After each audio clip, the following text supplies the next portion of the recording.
This is the fifth try to record a video lecture on the life of Alexander Pope, 1688 to 1744. I think I'll be dreaming about Pope's biography this evening. Pope is one writer whose name should stand out for us in this particular period. We have learned a lot from him and have a lot of his heritage that writers today still use. So let's talk a little bit about why he's important and how his contributions shape literature. He was born in London. His father converted to Catholicism when he was a young child. Okay, England, Catholic. Right away, you should get a picture of what his childhood was like. To make things worse, his father died when he was a young child and left him and his mother exposed to the anti-Catholic laws that existed in London at the time. She moved him to the country, Twickenham, where they interacted with an exiled group of Catholics who formed a kind of community on the outskirts of London. Pope was able to attend Catholic schools when Catholic schools were available. Because he was Catholic in England and Catholicism was against the law, there was no official Catholic school. A child couldn't walk up to the door of St. Mary's Catholic School, for instance, and walk in and enroll. Instead, what happened was that a priest would set up a school. By word of mouth would pass the word around that he was accepting students.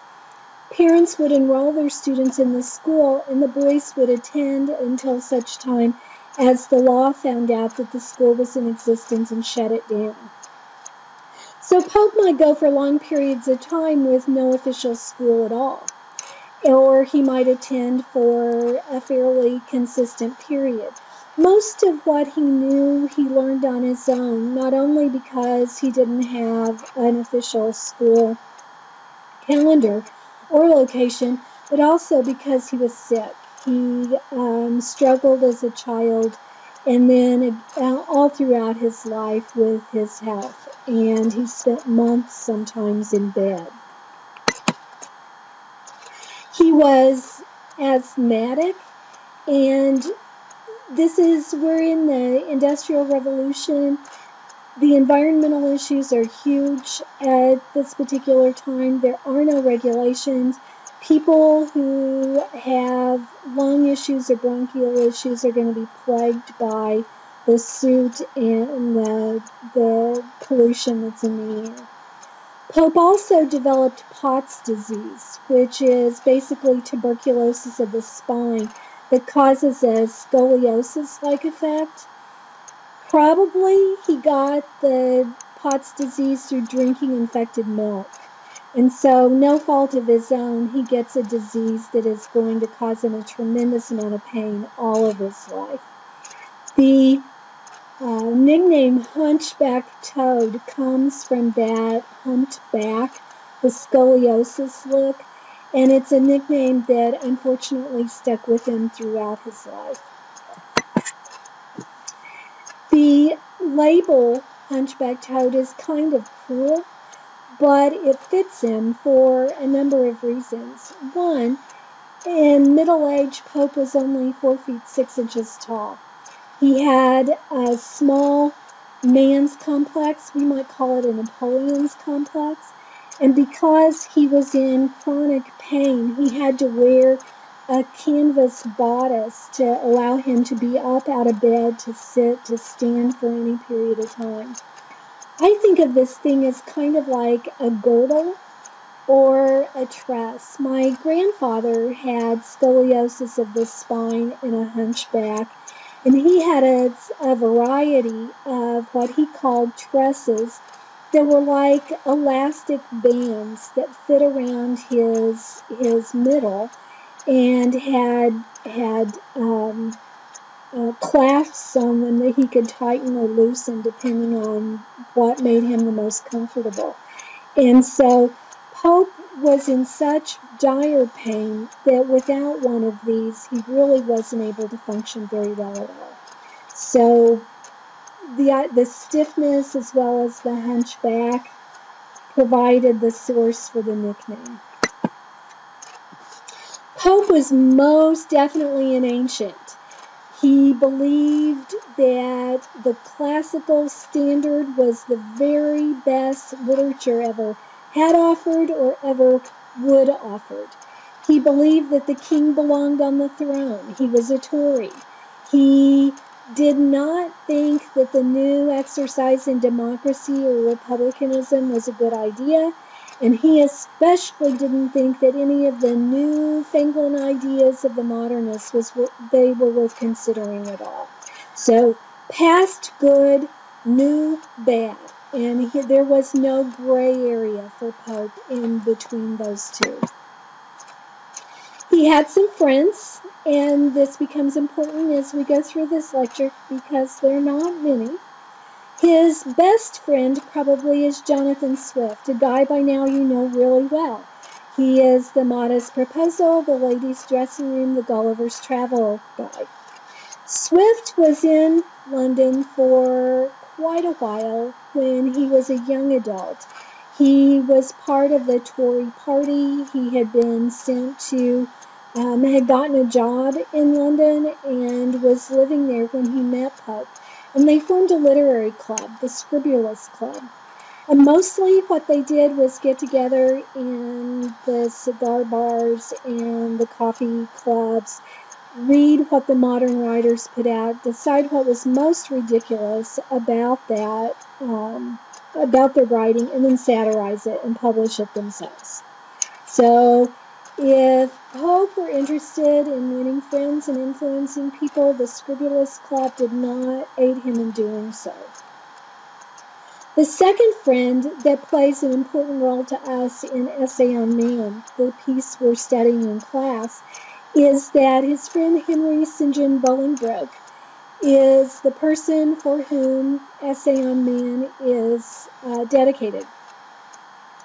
Bolingbroke was a Tory politician, which meant that he was in the party, he had an elected position, he was high-ranking, until the Tories got pitched from office and the Whigs came to power, and they exiled him to France.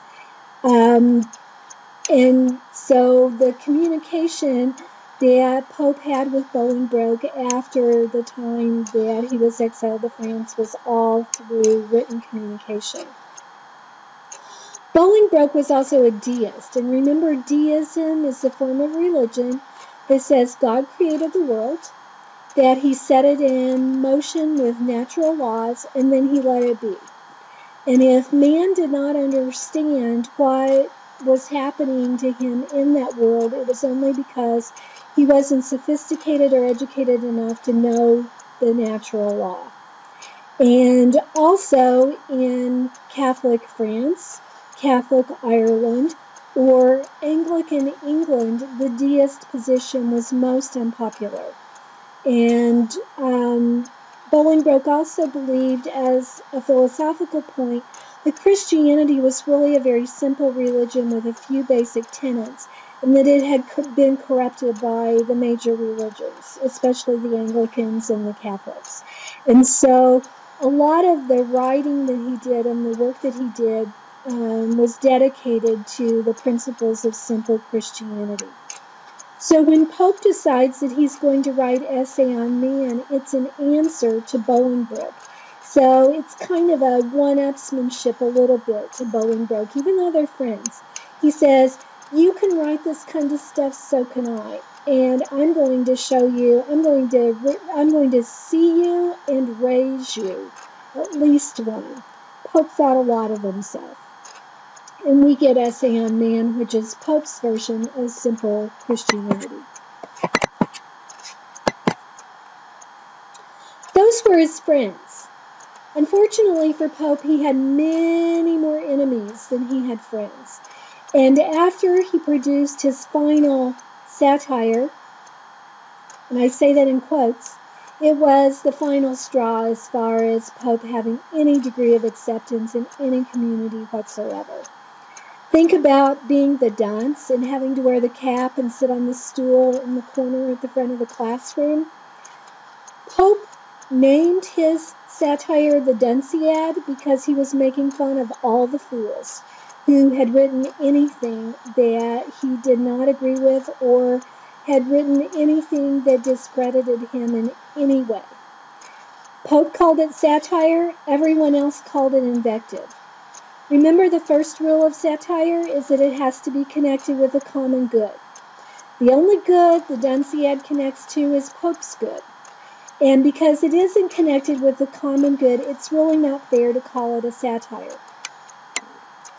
Pope, because he was arrogant, thought way too highly of himself, lived in an ivory tower, did not belong in a practical world whatsoever, was intolerant of any people dumber than he was or intolerant of his own positions or disagreed with him in any way. And because he was incredibly bright, he managed to convey all of those negatives and none of the positives, and ended up creating just a huge number of enemies. And by the time he finally published the Dunciad, no one was in Pope's corner, and no one was willing to give him the benefit of the doubt. He really became a pariah in his own time. What he is famous for, though, and what we need to keep in mind that he did both in his time and has been passed on down to us are several things. The first is the heroic couplet. 2 lines of poetry. The last word rhymes and is a complete thought. The heroic couplet has 6 metered feet and, of course, the ending rhyme, and has a particular rhyme scheme. And it is what Essay on Man is written in. It's really tough to do. So as you look at Essay on Man, look at each 2 lines. You'll either see a period, a semicolon, or some other form of punctuation that demonstrates that a complete thought has been developed in each 2 lines. So if you read it that way, each 2 lines should tell you something that's easier to read. Pope finessed the heroic couplet. Homer did some of it in the Iliad and the Odyssey. It's not a completely new thing, but Pope really took it to a new level and made it stand on its own. So we recognize him for that heroic couplet. His essay on criticism was one of his first major pieces of literature, and it was published when he was a young guy. And basically, he was telling everybody, okay, here's how you write. If you're going to produce literature, this is the way it's going to be done. This is the first major piece I'm writing, but I'm going to show you how to do it. Okay, so start your enemies list right there. But Pope was right. I mean, a lot of what you now write in your classes has to do with the rules that Pope say are correct in Essay on Criticism. The Rape of the Lock is his most important piece of satire, and you should recognize this piece. If we had time to read it, we would. It is his most famous piece of literature, and it is a satire. But basically what it is another ladies' dressing room kind of piece, a satire on class and the genders. He takes an epic, a classical epic poem like the Iliad or the Odyssey, and uses all of its characteristics. There's the intervention of the gods, there's a hero, there's a great war. All of the features of the epic appear in the Rape of the Lock. Only what he's doing is satirizing class and gender. So you have this doofus hero who is a member of the aristocracy. He is an airhead extraordinaire, and he is so fascinated with the heroine Belinda that he desires to have a piece of her hair. And Belinda is also an airhead, a Celia type who takes 5 hours to make herself beautiful. and spends her evenings at parties. And so our hero sneaks up on Belinda and he cuts off a lock of her hair, starts a war, the gods get involved, the genders get involved, and it's an all-out free-for-all. And what really is more interesting to me than the satire is the fact that this story really happened, and it caused such a fracas in the society that Pope did keep that he lost his friends there too. They were so thinly disguised that they recognized themselves and how silly they looked in their dramatic response to the cutting off of a piece of hair, that they were mad at Pope and never really forgave him for it. Those who were inclined to give him the benefit of the doubt and didn't stay with that after some of his other pieces were published. So, honestly, I guess the cutting off of a woman's piece of hair was a much bigger deal then than it would be for us today because women didn't cut their hair. But the rape of the lock makes it sound much more dramatic and important than it ever was. So it's a satire, and most students who read it really like it. It's kind of funny and it's silly, and it's a farce in some ways, like Moliere's Tartuffe is a farce. Pope's satires on politicians are really quite good. But remember, also a rule of satire is that you have to be in on the joke in order to get the satire. And these politicians are unknown to most of us, and so the wit goes over our heads. Pope's translation of the Iliad and the Odyssey are still standard. And he took the Latin versions of Homer's two important pieces, translated them into English, and there's still versions that are used.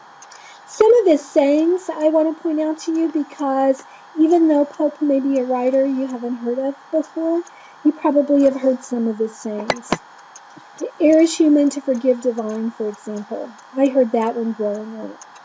The next one makes me think of my dad. My dad had probably an 8th grade education, and I promise you he had never heard of Alexander Pope. But I grew up hearing, "Blessed is the man who expects nothing, for he sure won't be disappointed." I had no idea that came from Alexander Pope until I started studying his work. And it makes me smile every time I hear it because it makes me think of Dad. And so I don't know if you've heard that one before, but there was a period of time anyway when that one must have been very common for my dad to know it. I also want to point out Eternal Sunshine of the Spotless Mind, that the director of the Jim Carrey movie several years ago pulled that one out of a Pope piece to use as the title for his movie. And so you probably have heard that phrase, even though you didn't know perhaps where it came from. Fools rush in where angels fear to tread is another one that my mom used all the time. And I hear it occasionally still. But it too, at least at one time, was a popular saying. And I hope that you've heard some of these, or if you do hear them in common usage, that you'll be able to recognize them from whence they came. Okay, so here's the bottom line. Personally, I dislike this guy. He's everything I don't like in a human being. He's arrogant, he's full of himself, he is condescending, he's patronizing, he's bitter, he goes after his enemies, he won't let criticism stand untouched. Not good. However, the guy was really smart. He was all self-taught. He was denied basic human rights because of his religion. He was unable to be the person that he could have been because of prejudice, and he was in chronic pain all of his life from the time he was a little boy. So I admit that the man is complex, and despite the fact that he was really difficult, he offers us a lot. And I think we have to hold those two in balance as we read his work.